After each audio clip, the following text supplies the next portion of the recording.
Take a look behind me and tell me, what can you see? Well, possibly not too much today in 2025, but many years ago now, this valley was home to a thriving textiles industry with over a dozen mills powered by huge water wheels, and towards the end of its lifespan, there was one incredible businesswoman working to keep it all alive. So what went wrong? Well, we're about to find out as we explore the Cheesden Valley here. We're going to check out some of its last remaining ruins, and with any luck, we might be able to solve the valley's last remaining mystery, hopefully with the help of the nearby pub. So come along with me and let's go and check it out. Definitely should have brought some sunglasses. Now we're starting our adventure next to Ashworth Moor Reservoir. That's a name that's going to crop up a number of times in today's story, so hold on to that one. And as I mentioned, we are in the Cheesden Valley, on the border of Lancashire, although within the historic county of Lancashire, I think. Now, the mills of the Cheesden Valley cropped up throughout the 1700s, but that wasn't the beginning of the story here, because prior to that, there was networks of families, farmers living in the valley, running what we would call a cottage industry. Now, cottage industry is a term that we don't hear too much these days, apart from in historical contexts. But it's kind of what it probably sounds like. An industry essentially run from home, from within some cottages. And the industry here in the Cheesden Valley was all about wool. Well, later cotton as well, but primarily wool.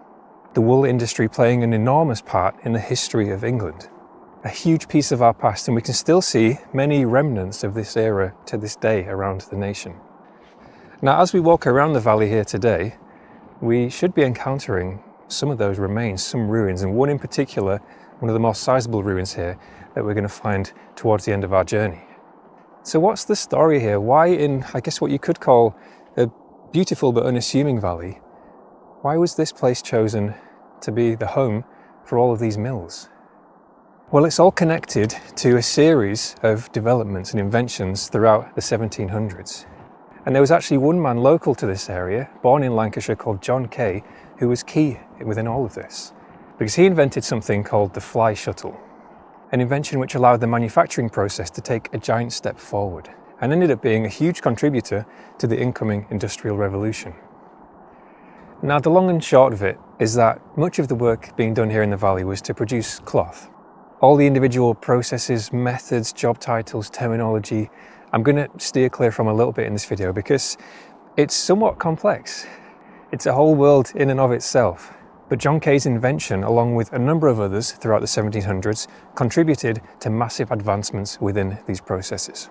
And there was one in particular that came later on in the 1700s that was going to be crucial for this particular area. The whole reason that the mills were built here, where they were.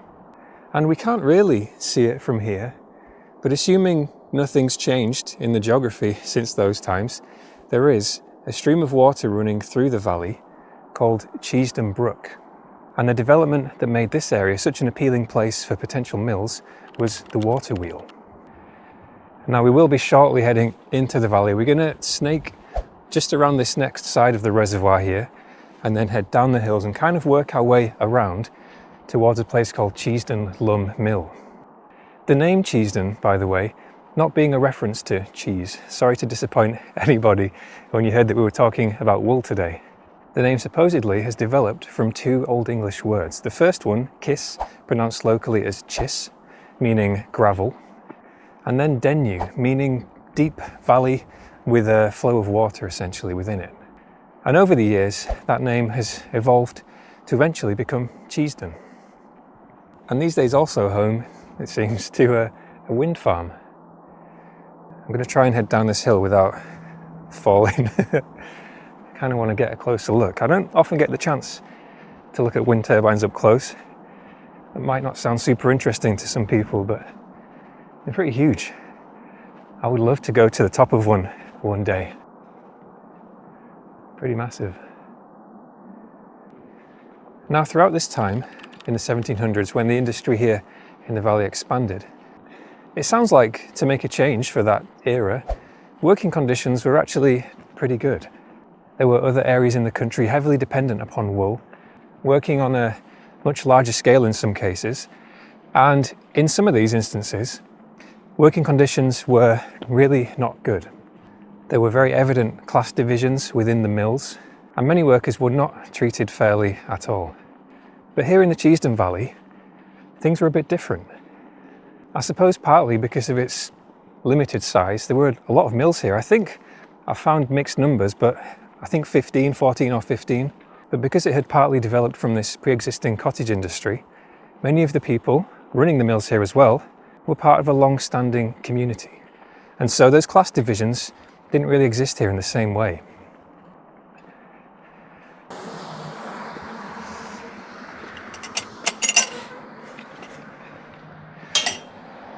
First bit of rubbish.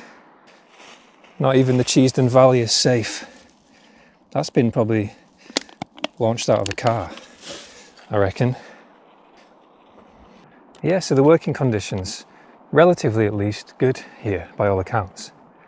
Still very hard work, I imagine. People were reportedly working from 6 a.m. till 8 p.m. Very physical work as well, so long and tough days.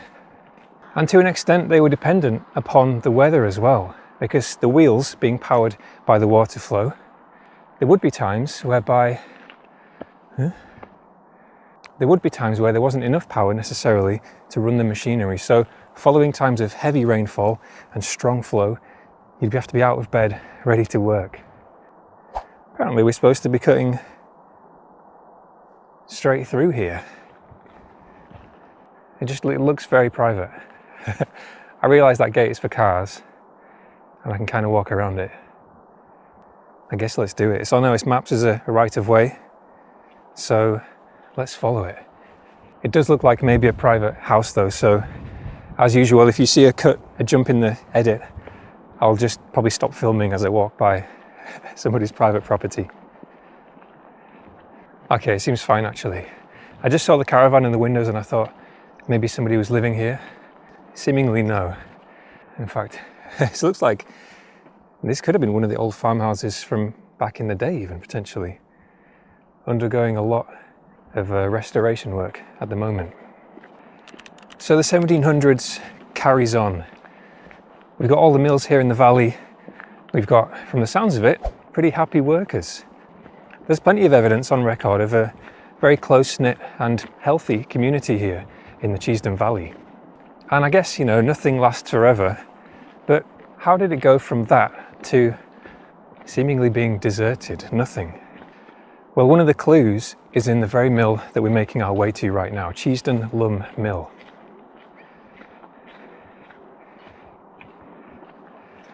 And it's connected to some pretty significant names that have inhabited the valley throughout its time, of which there are a number of them, but we're going to focus on just two in this particular video. The Ashworths and The Haworths. Have a go at remembering those two names if you can do. In particular, Richard Ashworth and Alice Howarth.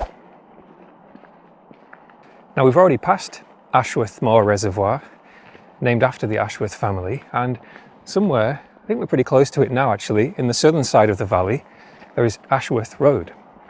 So clearly a family who made a significant impact on the area. And the Howarths did as well. Prior to Alice's time, it was her father, John. There's quite a lot of Johns in this story, actually. It gave me a little bit of difficulty. I'll show you the book that I've read to put all of this together a bit later on. It's not that long. I think it's about 75 pages. But no word of a lie, I think I've read it probably 3 or 4 times. And I could probably do with reading it once or twice more to really settle in and tie all the dots together. Now before we get to the ruins and try and figure out where all this came crashing down, there's something else worth mentioning about the work being done here in the valley, and one of the reasons that they thrived so well. And it's because throughout its time, the mills of the Cheesden Valley weren't just processing wool, but they became very proficient at working with waste created by the manufacturing process. Got an old fire engine here. That's pretty cool. Yeah, waste products, which otherwise would have been discarded. And it gave them more means of making money, bringing money into the valley. And it also meant when times were hard, when the industry maybe started to struggle, they had more options. And this applied later on with cotton as well. Cotton imports coming from the USA, which later became less frequent as a result of the American Civil War. There's a whole story there, which I'm sure you all know a little bit about at least. We can't dive into all of that right now, but it was happening alongside all of this. Now, coming up in the distance, we might see our first remnants of the valley's history here. A chimney, which we can probably get close up to, I'm not too sure. Let's have a go. Yeah, so in other words, the mills of the valley adapted as time went on. They worked with the changes happening around the world and locally, and this enabled them to really have a very successful period of time. Now let's see if we can check out this chimney. The valley itself is quite large. We're kind of circling around the top area of it at the moment. So I was planning to walk around this way, up towards the ruins of the mill, but maybe we can take a little detour. Luckily, I do have my waterproof socks on. I always hope that I'm not going to need them, but good to have them on just in case. And it's been very rainy for the last several days. That might be something that I could say in a lot of the upcoming videos, because we're at that time of year now. I'm actually very lucky that I've been able to come here today, because every other day either side of this, heavy rain, which I guess the mill workers and the mill owners would have been happy about back in the day. Okay, we're going the opposite way now. The chimney's down there. Let's have a little check on our OS map. So that chimney is kind of like straight ahead where my red arrow is pointing. We could go off-road, but we can see it's pretty steep and wet. Maybe let's have a little look. We can also see those longer lines a bit further ahead. Basically say there's a steep drop there, essentially. Let's have a little look. Ooh. Oh, do you know what? I've got a new app I can test out. It's an app called Seek. Shout out to Matthew G for recommending this to me. So I think dicots. So, yep. Dicots. Couldn't identify the exact species. Okay, well, at least there's a thread there I can Google when I get home. They look kind of delicious, but I'm going to assume that they probably wouldn't be, at least not without some cooking. Okay, it's actually further away than it looks, right in the middle of the valley with a lot of trees surrounding it. Do we try and go all the way there? It's always a question that's easy to answer in hindsight when I'm editing these videos. And I can see then if it was a good idea or a huge mistake. But let's find out the hard way. I can't tell if this is a footpath or a watercourse. Probably a watercourse, right?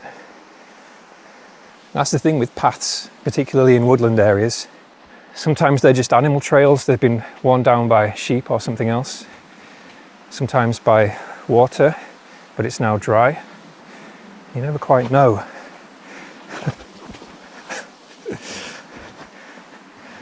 Okay, so we've got the water running down here. This must be Cheesden Brook. Has to be, right? This is quite a big detour. Ugh.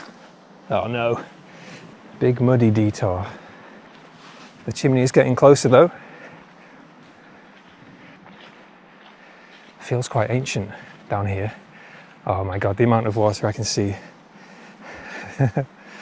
You can see it kind of peeking through the top there. And it looks like it's sort of been, fallen or damaged on the top. It bows into the middle. I don't want to make any promises about how close we can get because this is looking funky.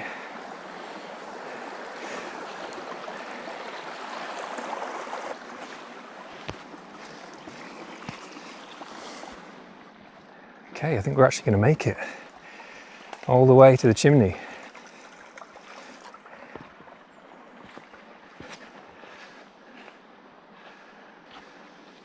It's quite a big one actually.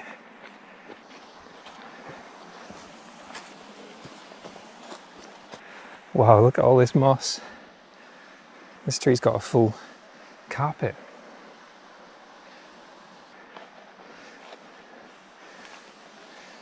There it is. One of the old chimneys. It's in very good condition.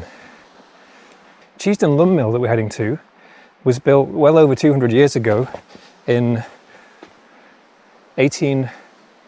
Oh no, let me check. Thought I'd memorised this. Sorry, 17, it's nearly wildly wrong there, 1786. This one I don't know exactly when it was built, but it's, I mean, it looks good. It doesn't look like it's massively worn. Very impressive.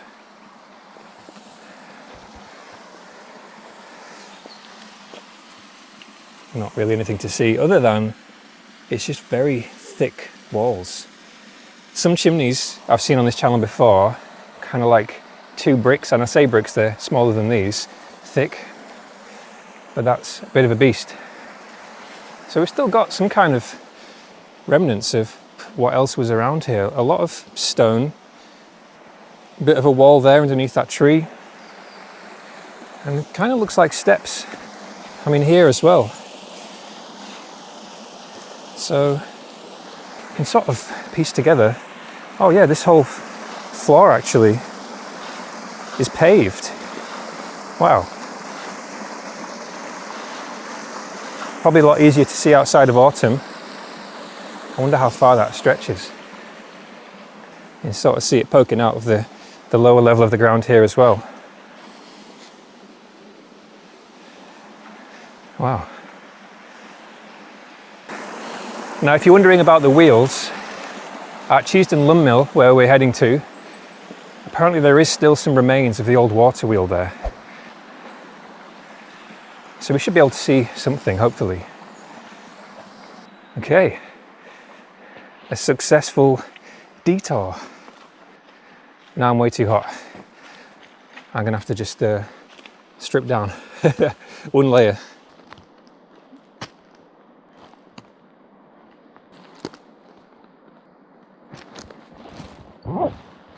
Oh, it feels like springtime, and we're in the middle of November. Representing Whitby today. I did pick this up when I went to film the video from Whitby a few weeks back, and I was planning to wear it, well, I was wearing it in the video, but it was so cold I just had to layer up. So it's out again today. I'm not affiliated with the Green Dragon, but if you're ever in Whitby and you like a beer, it's a good spot. Okay, we need to get back to... we need to get back on track. I've just looked up to see all this mud. Ooh, I think this was a bad idea. Okay, slight detour. I've just kind of come back to the route that I took on the way down.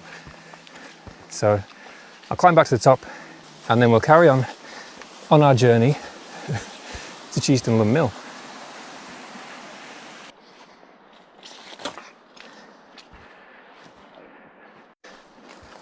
Oh, yeah, I think we're almost out. Oh, for God's sake. If I sort of use this tree as a handle.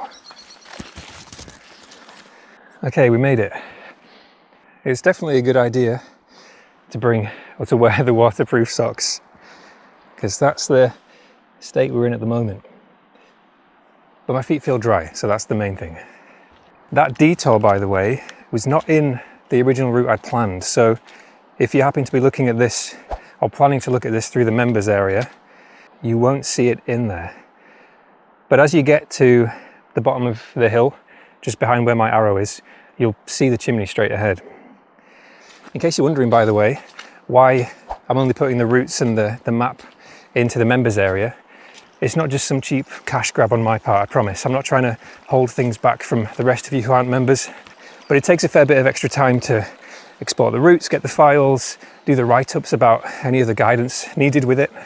And so it's just really a bit of an extra thank you to the monthly members. Now, the only issue with taking detours like that is that I completely forget what I was in the middle of talking about. So we kind of went through how the Cheesden Valley began to prosper, a light summary of its history, and we now know the names of two key families from the area as well, which you definitely remembered, right? The Ashworths and the Haworths. Oh, blimey. I didn't see that till the very last second. Hello. There's another one down here. So we've got the two families and two specific members of either of those families. You got those names as well, right? We had Richard Ashworth and Alice Howarth. Now, Richard and Alice ended up getting married together, becoming Richard and Alice Howarth. And they became quite a formidable team, because later on in Alice's life, her father John unfortunately passed away, and she inherited Cheesden Lumb Mill, along with a nearby estate, a number of other mills, and all the equipment belonging to them. Now, Alice is described on record as, and I'm quoting here, a shrewd businesswoman. Now, I don't know why, but I feel like these days, at least to me, shrewd has, sorry, I just seen another cow. Shrewd has kind of negative connotations, associations, but really, by definition, it means somebody with very keen judgment, somebody very capable. This guy is just waiting in the middle of the path. Oh, he's going. Or she. Sorry. As much as I don't like running into bulls, and I actually often get called out for being hesitant around any cows, but it would be kind of funny, at least for you lot, if for some ridiculous reason there was just a bull loose in the area, unconstrained. What a nice area. So anyway, after inheriting the mills and the properties, etc. from her father, where we're heading to, Alice continued and went on to run the business, while her husband Richard managed the operations. This whole section here, sorry for stopping, is kind of curious. Is this little man-made something? Because there was another, what I just assumed was a singular bridge down there, but there's another crossing here with some walls.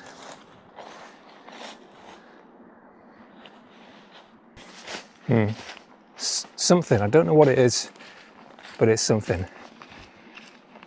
Now, at this point in the timeline, it's easy to say with hindsight that Alice took over her father's businesses at a tricky time. There were a number of challenges presented to the wool industry, of course, throughout its time. And some people even think that, based on some writings from her father prior to his death, he was maybe considering the possibility of selling up before he passed away. So maybe he saw some trouble coming, but it didn't quite arrive in his lifetime. And of all the troubles on the way, the biggest one, at least for the people of the Cheesden Valley, was actually the reservoir that we started our journey on today. In the 1890s, plans emerged to construct what we now know as Ashworth Moor Reservoir. And at the time, one of the conditions for its construction was that all of the mills within its catchment area would have to be closed. Now, this was during a time when the mills were already struggling a little bit, and by all accounts, as we know from her nature, there are many records, much evidence of this. Alice did everything she could to fight the plans for the reservoir. But unfortunately, it wasn't enough. And from what I can gather, I couldn't quite find this exact detail in writing, but from the sounds of it, the mill owners did not own the land on which the mills were built. The land was actually owned by the Earl of Derby. I don't know much about him, but he's essentially the villain of this story.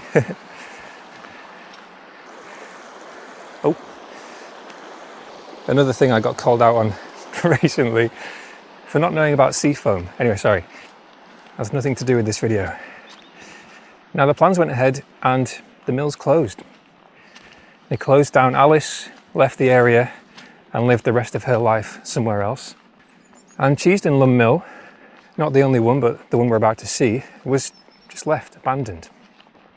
Now, one of the reasons we're walking specifically to Cheesden Lumb Mill, not least because the story is very interesting, but it's the one with the most substantial ruins remaining. I mean, it is still a ruin. I don't want to oversell it, but from what I've seen, it's a pretty interesting spot. And I've got some photos from how it used to look as well. So I guess we should probably go and check it out.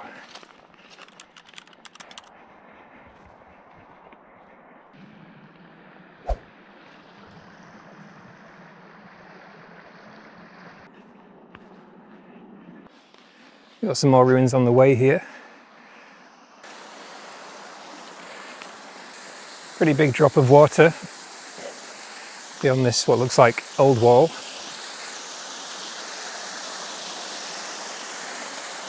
Cascading right down here alongside of what I assume was another mill.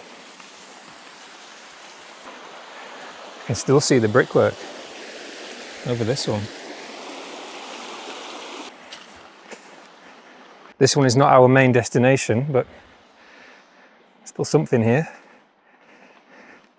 Just not a lot. Some daredevil horses just hanging out at the top of the hill. And then this is where our path continues. I'm really curious actually to see how much is left. In fact, let me show you the photos I've got. Now, this book was written by one of the local historical societies. It's a perfect deep dive on the whole valley. Not a sponsorship, in fact these are quite hard to find. I got very lucky and I got this for £3 or £4 I think. And it has in some photos, 2 photos of Cheesden Lumb Mill. This is the first one from the 1920s. So we can see there quite a lot of the, at least the front, let's call it the front of the building, still remaining. So this is about 100 years ago now, this photo. And there's another one in here. Where is it? Here we go. This one doesn't have a date on, unfortunately, but you can see the difference already. So sometime between the 1920s and now. Probably make a bit of a guess based on the quality of the picture. So based on that, I'm really curious to see how it looks in 2025. Maybe even more of it has disappeared. But let's find out.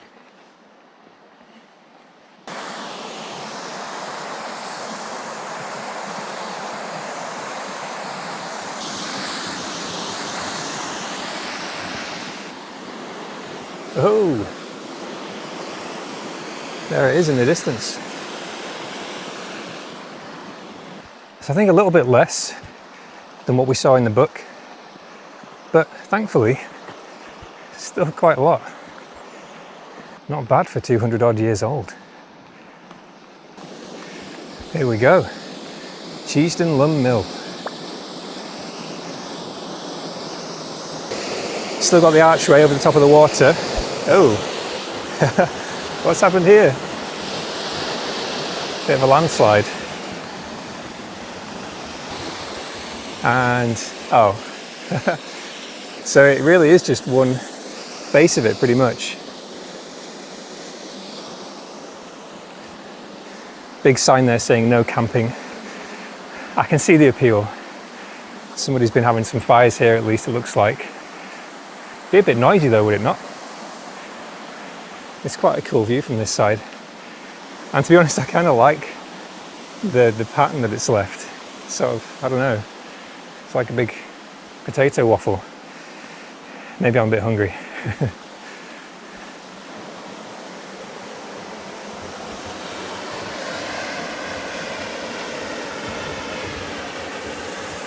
So we can kind of get a picture of the boundary of the building. Trying to figure out where this wheel would have been. And I did read, it mentioned in the book, but maybe some years ago now, that there was something left of the wheel. I don't remember the term, but whatever goes through the middle of it. The wheel at Cheesden Lumb Mill was 6 feet wide, so pretty beastie.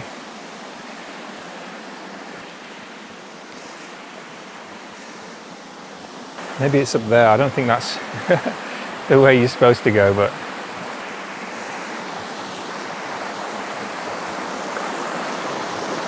before we head up that way and make our way around, I just wanted to have a look down by the water.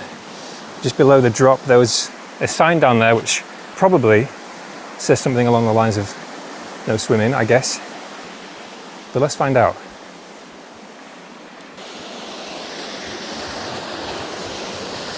There's even some kind of remains up on that hilltop. It looks just like a part of a wall to me from here. Is it just a danger sign? Yes. Drowning sign. Oh, come on. The first time I've had to pick up some cutlery. There's a bottle over there as well.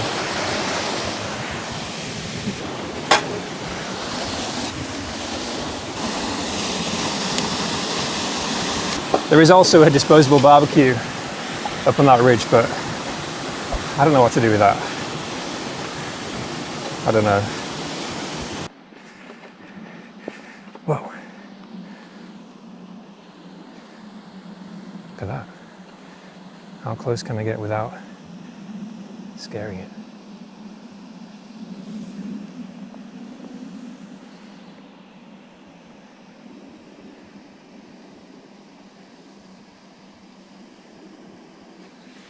Oh no. Sorry. Cheesden Lumb Mill, complete. Growing collection of disgusting rubbish, complete. Hand sanitizers in the bag, don't worry. Now I mentioned in the intro, there's one remaining mystery that surrounds this valley, and it wasn't clickbait. At least I don't think so, because like I said, I genuinely have read that book multiple times, and there's something I couldn't figure out, connected to the local pub.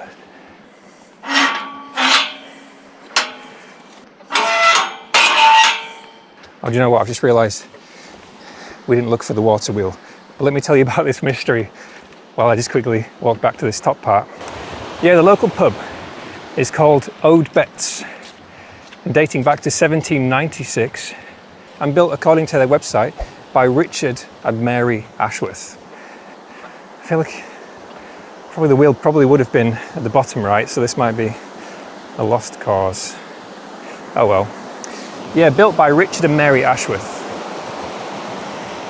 Now we now know Richard Ashworth because he was Alice's wife, Richard and Alice Ashworth.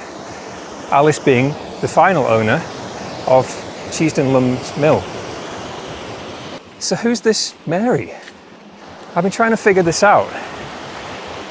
I thought maybe Mary was Richard's sister, but then on the pub's website it goes on to say that the pub was later passed down to their son, to Richard and Mary's son, a man named John and his wife Betty, who the pub is now named after.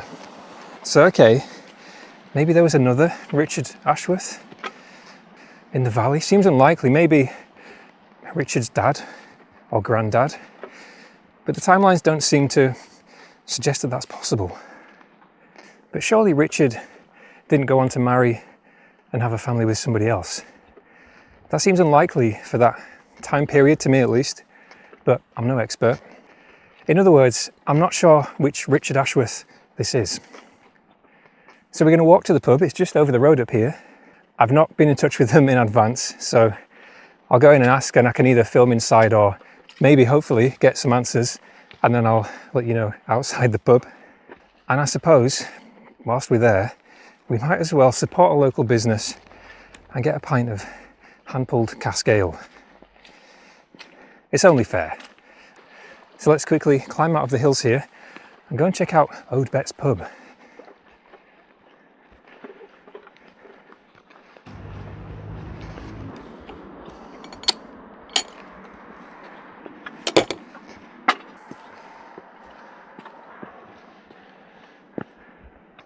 There it is.